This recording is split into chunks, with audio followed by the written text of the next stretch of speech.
लेकिन अफसोस कि अपने ही देश में आज इस तरह का मामला हो रहा है जो देश पूरा शर्मिंदा है और हम समझते हैं कि लोकतंत्र की हत्या हुई। लोकतांत्रिक व्यवस्था में इलेक्शन के मौके से, कैंपेन के मौके से अगर जानलेवा हमला हो रहा हो हमारे लीडर पर, तो इसके माने ये है कि सिर्फ हमारे लीडर पर हमला नहीं है बल्कि लोकतंत्र की हत्या करने की कोशिश की जा रही है। उत्तर प्रदेश के हापुड़ में बीते दिन AIM के राष्ट्रीय अध्यक्ष असदुद्दीन ओवैसी पर जानलेवा हमला हुआ, जिसके बाद आनन फानन में केंद्र सरकार द्वारा उन्हें जेड कैटेगरी की सुरक्षा दी गई।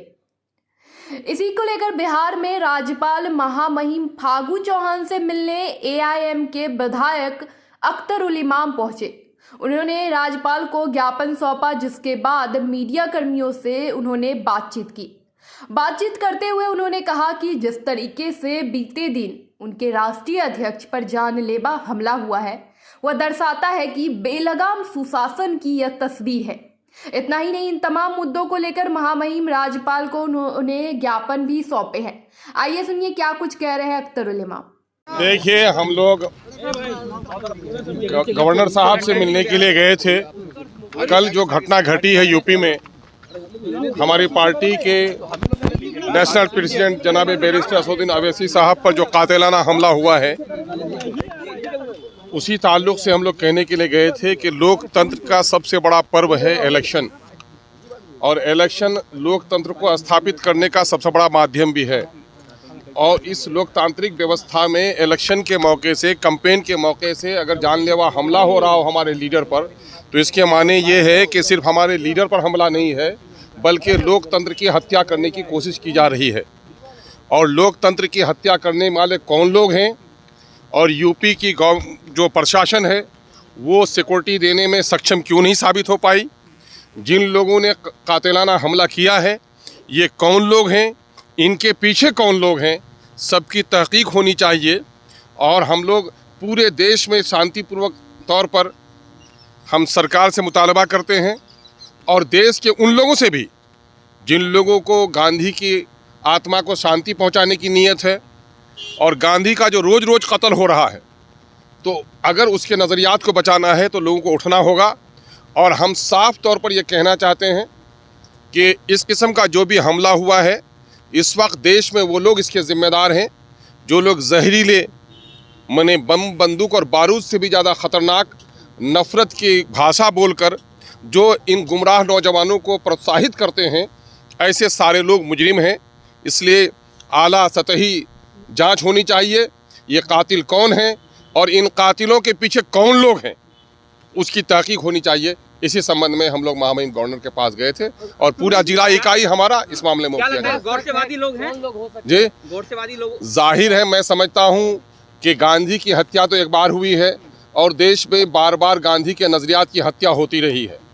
ये ऐसे ही लोग होंगे जो लोग गांधी के नज़रियात, लोकतंत्र के दुश्मन, और इस मुल्क में जो सब लोग मिलकर रहते हैं सौहार्दपूर्ण एक वातावरण में, इस वातावरण के जो लोग दुश्मन हैं, ऐसे ही लोगों ने ये काम किया है और ऐसे ही लोगों ने ये काम करवाया है। बिहार में भी डर लगता है। मैं कह रहा हूँ कि बिहार में क्या, पूरे देश में इस वक्त पूरे देश में कमज़ोर तबकात को, पिछड़ी को, SC को, ST को, अक़लियत के लोगों को, कमज़ोर तबका के लोगों को, शोषित और वंचित लोगों को हर जगह एक डर और खौफ है। मैं समझता हूँ आज़ादी सिर्फ राजनीतिक आज़ादी का नाम नहीं है बल्कि खौफ से निजात, भय मुक्त समाज बनाने की जो कल्पना हमारे पूर्वजों ने की और अंग्रेज़ों से शासन इसलिए नहीं लिया था कि अपने देश में भी हम इस तरह की ज़िंदगी जिएं, बल्कि देश अपना, लोग अपने, कानून अपना, व्यवस्था अपनी, हम निर्भय होकर जिएंगे।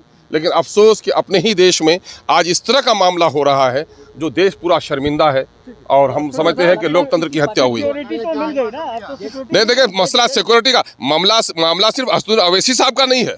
मैं कह रहा हूं कि देश में हमारा गरीब, पीछे की पंक्ति में बैठने वाला शख्स भी है, उसकी भी सुरक्षा होनी चाहिए, है ना। ये हमारा मुतालबा उसका नहीं है कि आप हमें सिक्योरिटी दें। हमारा मुतालबा ये है कि सोसाइटी में पीस मेंटेन हो। कितने लोगों को जेड क्लास की सिक्योरिटी देंगे आप लोग? इलेक्शन के ज़माने में ड्यूरिंग कैंपेन आप ये चाहते हैं कि हमारी नुमाइंदगी नहीं बढ़े, हम अपने संविधानिक अधिकार के लिए मैदान में नहीं आए, आप हमको इलेक्शन से रोकना चाहते हैं। इसका मतलब यह है सिक्योरिटी वही बड़ा जेड क्लास की सिक्योरिटी मिल जाना हमारे लिए मान सम्मान और तहफ़्फ़ुज़ की बात नहीं है। मामला ये है कि ये आचरण क्यों हुआ, इसके पीछे कौन लोग हैं, ये दो जो कातिल हैं इसके पीछे कौन साजिश करने वाले हैं, इसको बेनकाब किया जाए ताकि देश में एक शांत वातावरण हो और स्वच्छ इलेक्शन हो सके। और ये मैं साफ कहता हूँ कि अगर इस देश में इलेक्शन के प्रोग्राम को साफ और स्वच्छ नहीं रखा गया तो लोकतंत्र जिंदा नहीं रह सकता है।